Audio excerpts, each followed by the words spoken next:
Dickinson. I'm the artistic director here at HART, and I am hanging out and being with one of my favorite people in the whole wide world, Pasquale LaCorte, who is making his directorial debut here at HART with The White Chip, which plays February 20th through March 1st, and we are going to talk some more about it.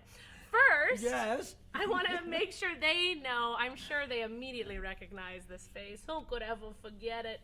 But let's remind our audiences what they've seen you in. Most recently, you were Moonface Martin in Anything Goes. Yeah, and I've done a lot of interesting shows here. Yeah. My favorite, of course, was Say Goodnight, Gracie. And you Dream directed Team it. Yes. Yeah. First one that we reopened after COVID, so a very special place in our hearts forever. Yeah, that was great. And I got to do an original Travis Lowe show, Recycled Nuts, which was nuts. And Christmas Story and Christmas Carol, Inherit the Wind. I had so much fun with Spamalot. Oh yeah, Patsy. And it goes on and on and on because I'm very old. I've done a lot of shows. You're wonderful, and this is so exciting because this is truly like the first time you've ever directed, or just a full length. I directed the first year I got out of acting school. We had formed a little ensemble group. Was that AD or BC?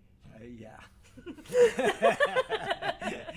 It was just before the Dead Sea, or right after the Dead Sea was terminated.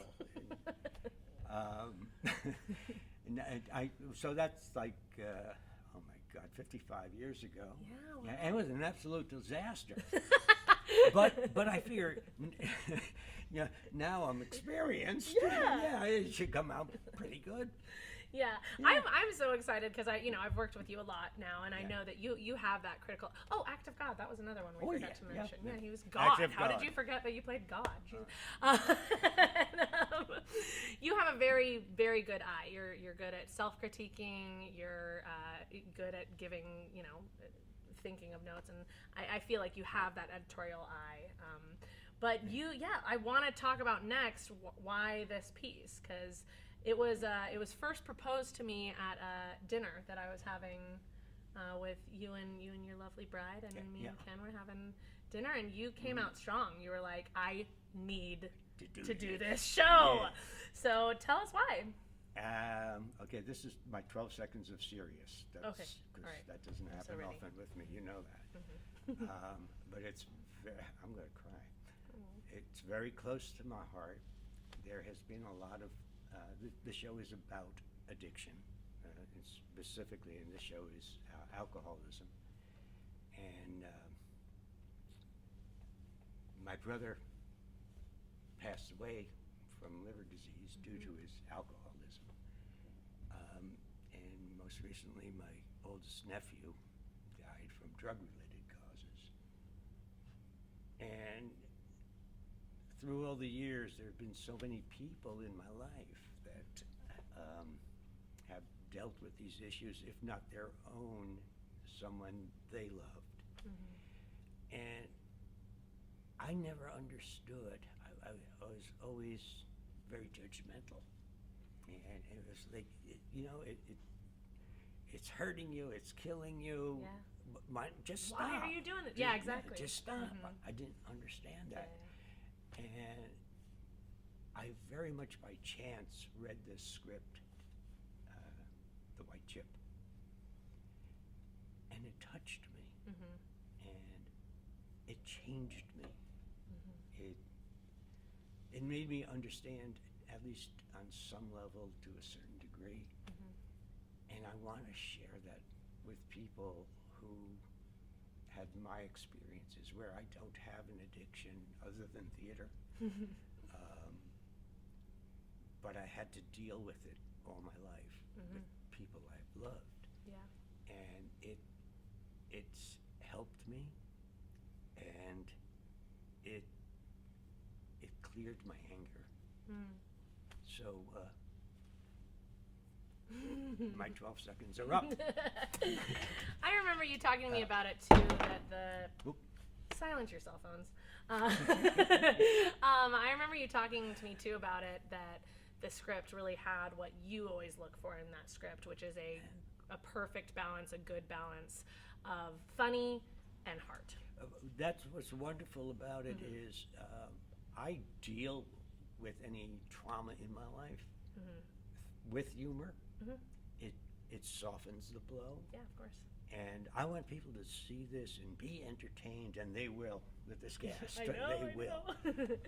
I want them just to be entertained, have a good time, and they will feel up on the way out. But Yeah, at it is a some good point feel-good in the ending. next few days afterwards, they're going to say, "Oh, he said that," Yeah. and it's going to resonate. Yeah.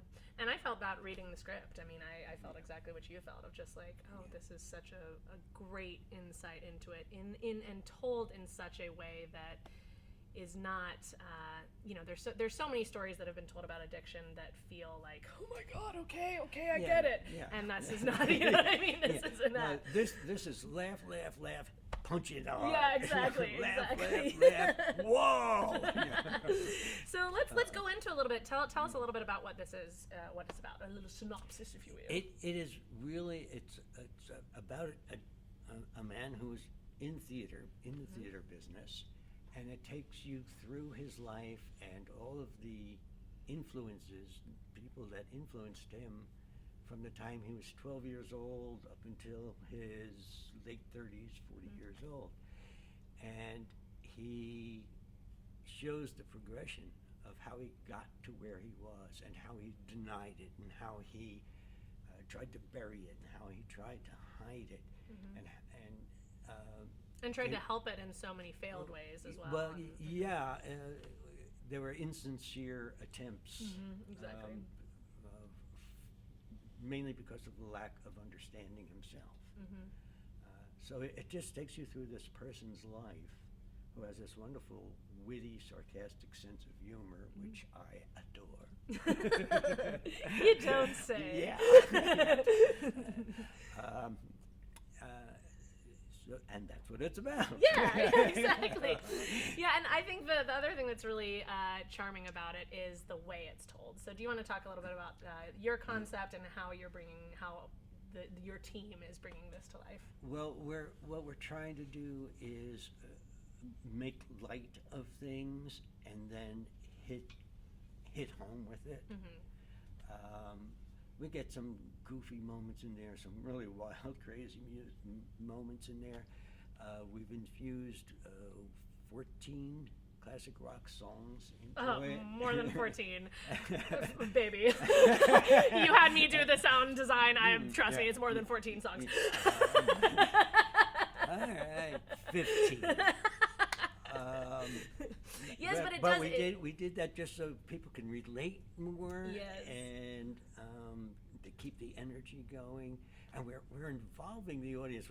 It's no audience participation. Yep. Don't fear. Yeah, no fears. It's not audience participation, but we're involving them. The characters are constantly talking to the audience. Yeah, totally. It's not only there's no fourth wall.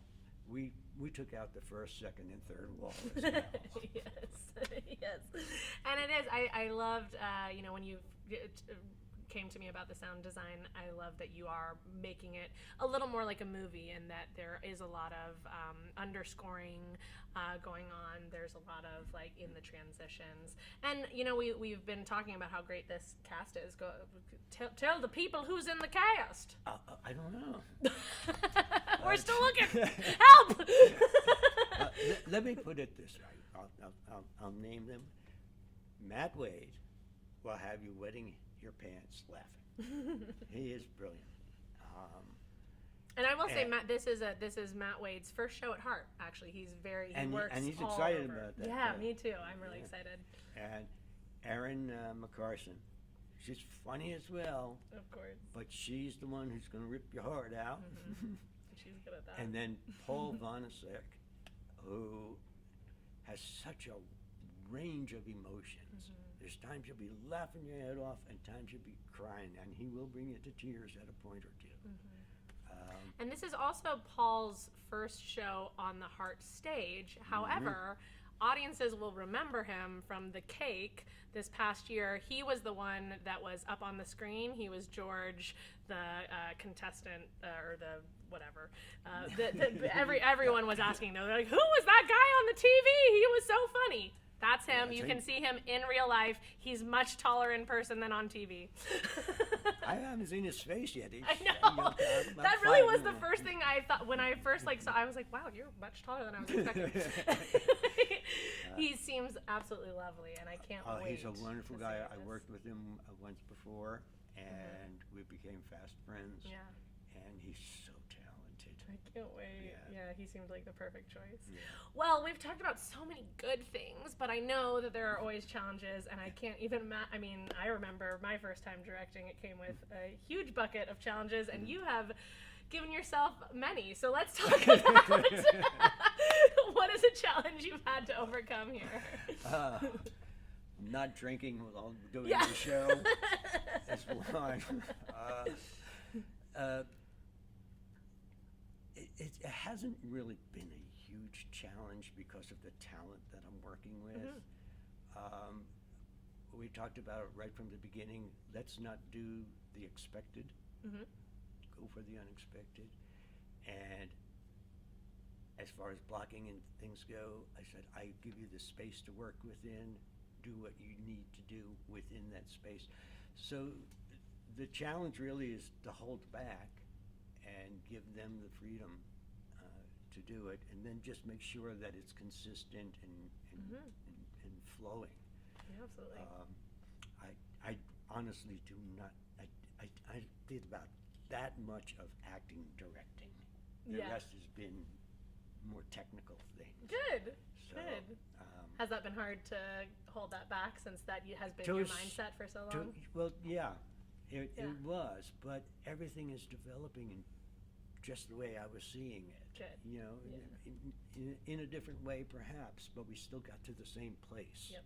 And that's what was important to me, is that each scene gets to the same place. Yeah. And to see these guys, I mean, Erin and Matt play 12 or 13 characters each. Yeah. And it's so much fun seeing them running around. I need this hat for this. Oh, I need these glasses for this. So that was a challenge, is having everything in the right place when absolutely. and getting it back there for wherever it has to be for the next scene. And I'm sure we can also thank the other person who's involved in this production that we haven't mentioned, which is just on the other side of this camera. Miss Nicole Sumter is the stage manager and soundboard She really off. didn't do a heck of a lot. Yeah. Well, don't I know it? Other than everything, she hasn't done much. Exactly. Well, we've talked about some challenges. What about your favorite part, either about the process or a favorite moment in the show? I know it's hard to pick one sometimes. No, this one is not hard to Oh, yeah? pick. Oh, we got to talk. Oh, God. When I've gotten more phone calls from Pasquale this past month than I've ever. we got it. There's one part where we do a slow-mo part, and it is just so funny. Yay. It's you know, I've seen it 25 times now. Yeah. And I have laughed every time. Oh, good. I can't wait. I mean, that's such a funny group that you have. And then oh my a God. little song and dance that we put Oh, I in can't the wait to end. see that. I know you told me about that concept. I can't wait. So the kind of corny part things, I love that. Yeah. But I also love when all of a sudden it just gets quiet. Yeah. And you get into their head, you get into their heart. That part I love. Yeah.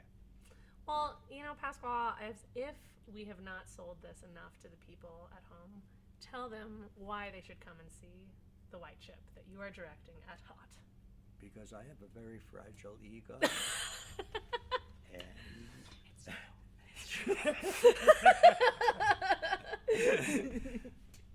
It will change you.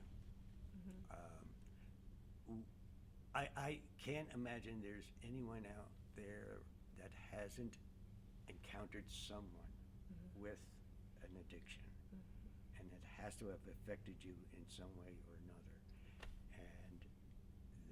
will change you Yeah. in a good way. Yeah. And you'll leave feeling good as well. It's one of those stories It that does, yes. does It that, but also definitely ends up on a. Yeah. And that I love the the hopeful. very ending. Mm-hmm. I was brilliant directing, Obviously, brilliant. goes without saying. But I absolutely love the very ending, and you walk out with a smile. Totally. And if nothing else, come and see it for the brilliant sound design. Candice will be in the back whistling. Yeah, that's all it is. That's all it is. Well, y'all, we can't wait to see you there. February 20th through March 1st. You're going to want to see it twice, so come the first weekend so you can come the second weekend too. Killer cast, killer director, an amazing show. We can't wait to see you there. Thank you so much, Pasquale. I love you, darling. I love you. Say you love them. I love you too. Bye.